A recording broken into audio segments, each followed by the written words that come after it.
My topic is Harner syndrome. Harner syndrome. ये एक ophthalmologist कौन थे? ऑप्थेल्मोलॉजिस्ट यानी कि आई स्पेशलिस्ट, नेत्र रोग विशेषज्ञ थे। और ये कहाँ के थे? स्विट्जरलैंड के थे, जहां पर रिश्तबाज दुनिया में सबसे ज्यादा मशहूर। ये स्विट्जरलैंड के थे, इनका नाम हार्नर था। ठीक है, क्या नाम था? हार्नर। ठीक है, तो हार्नर जो है एक ऑप्थेल्मोलॉजिस्ट थे। ठीक है, हीनरिच हार्नर, पूरा नाम क्या था? हीनरिच HEINRIC, हीनरिच हार्नर था इस वजह से। और वो आंख के स्पेशलिस्ट थे। ठीक है, और उसको बर्नार्ड हार्नर सिंड्रोम भी कहते। बर्नार्ड भी थे ऑप्थेल्मोलॉजिस्ट। ठीक है, इनका भी कंट्रीब्यूशन था, लेकिन नंबर 1 पर जो है फर्स्ट पोजीशन इनका था। इस प्रॉब्लम को ऑब्जर्व करने में पहला जो इन्होंने ज्यादा मेहनत किया था, इसलिए इनके नाम से ये सिंड्रोम शुरू। बर्नार्ड ने भी किया था, लेकिन बर्नार्ड का सेकंड पोजीशन था, तो वही जो आगे रहेगा उसी का नाम आगे रहेगा। ठीक है, लेकिन Horner syndrome is also called Bernard Horner syndrome. ठीक है, बर्नार्ड हार्नर। लेकिन सब लोग मेडिकल के जितने भी लोग हैं ये एक तरह का इसको ऑक्यूलोमोटर सिंपैथेटिक पाल्सी भी है। ऑक्यूलोमोटर सिंपैथेटिक, ऑक्यूलो माने आंख होता है, आंख।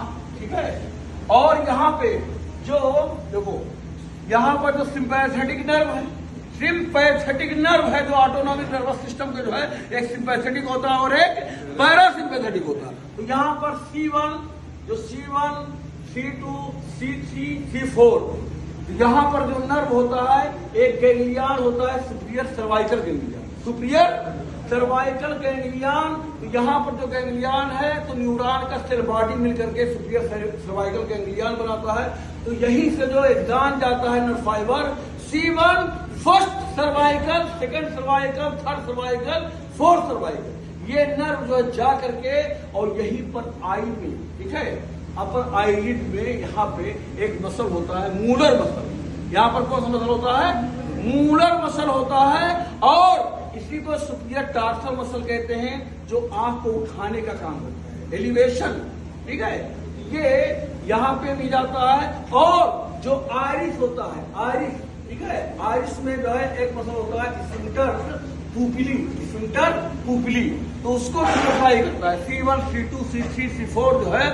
आयरिस में एक मसल होता है स्फिंक्टर पुपिली, जो पुतली को सिकुड़ने का काम करता है, उसको भी सप्लाई। और स्वेट ग्लैंड जो होता है, जिससे भी पसीना की गिल्टी होती है, उसको भी सप्लाई करता है। तो C1, C2, C3, C4, ठीक है, ये कहा अपर आईलिड में भी और आई बार में भी, और स्वेट ग्लैंड सबको सप्लाई करता है। अगर इसमें कोई ट्रॉमा हो जाए, कोई चोट लग जाए और ये डैमेज हो जाए, सुपीरियर सर्वाइकल गैंग्लियन या C1, C2, C3, C4, ये नर्व डैमेज हो जाए, ठीक है, तो क्या होगा? मायोसिस। क्या होगा? मायोसिस। मायोसिस मतलब पुतली जो है सिकुड़ जाएगी। जो पुतली होती है यहाँ पर, ठीक है, पुपिल, PUPIL, पुपिल। तो पुपिल जो आंख की गाड़ियां के पीछे कैसे सुराख होता है गोल सा, उसी को पुपिल कहते हैं। तो सूरज की रोशनी में वो सिकुड़ जाती है और, ठीक है, यहाँ छांव में वो फैल जाती है। तो constriction of the pupil is known as miosis. और दूसरा क्या है? दूसरा टोसिस। दूसरा क्या है? टोसिस। टोसिस का मतलब होता है कि ये अपर आईलिड का जो मूलर मसल है, ये पैरालाइज हो जाएगा। अगर नर्व डैमेज हुआ तो क्या हुआ? ये पलक को उठा नहीं पाएगा, पलक को उठा नहीं पाएगा, डोंट, ठीक है, एलिवेट नहीं कर पाएगा, तो ये पलक झुक जाएगा। इस कंडीशन को क्या कहेंगे? Ptosis, PTOSIS, ptosis. ठीक है, और उसके बाद एनहाइड्रोसिस, ये